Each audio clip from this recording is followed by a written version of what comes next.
आमर दाबी पत्र आम उल्लेख करूँ जे जेन फाइनान्स बिल आम सरकार इंट्रोड्यूस करिसंती आम से फाइनान्स बिल 2025 रे से कौन करिसंती आमर जो सिविल सर्विस पेंशन रूल जोटा 1972 रु हेतिला एवं से रूल रे थिला जे irrespective of date of retirement समस्तंकर अधिकार समान रहिबो समान हार रे पेंशन पाइबे समान हार रे कम बेसी पाइबे नाही एवं से जेबे भी रिटायर करू समान हार रे पाइबो एई बिल रे किंतु सरकार गोटे प्रावधान रखिचंती जे से माने किछि भी चेंज चाहिले करि परिबे तांगु क्षमता से कॉन्स्टिट्यूशन रे जदियो नाही से सरकार पार्लियामेंट थ्रू रे से क्षमता निज आड़ को नहीं चंती जे से माने चाहिले पेंशन रूल चेंज करि परिबे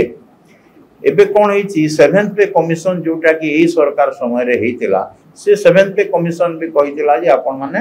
चेंज करि परिबे नाही पेंशन टा गोटे अधिकार गोटे फंडामेंटल राइट भितरे जाउची सुतरां सेति पई ताबु चेंज करि परिबे नाही किंतु एबे 8th कमिशन पे कमिशन फॉर्म होबो एवं आशा करा जाउची जे 2026 जनवरी सुद्धा 8th पे कमिशन ता रिपोर्ट दबो ए जो 8th पे कमिशन फॉर्म हेची 8th पे कमिशन रिपोर्ट देला परे जहां भी रिपोर्ट दो सरकार को पाखरे क्षमता रहइबो जे irrespective of the date of retirement से माने चाहिले किछि ताकू करि परिबे तो आमे एक्सपेक्ट करूजु एवं अपील भी करिजु प्राइम मिनिस्टर को ए मेमोरेंडम माध्यम रे जे आपन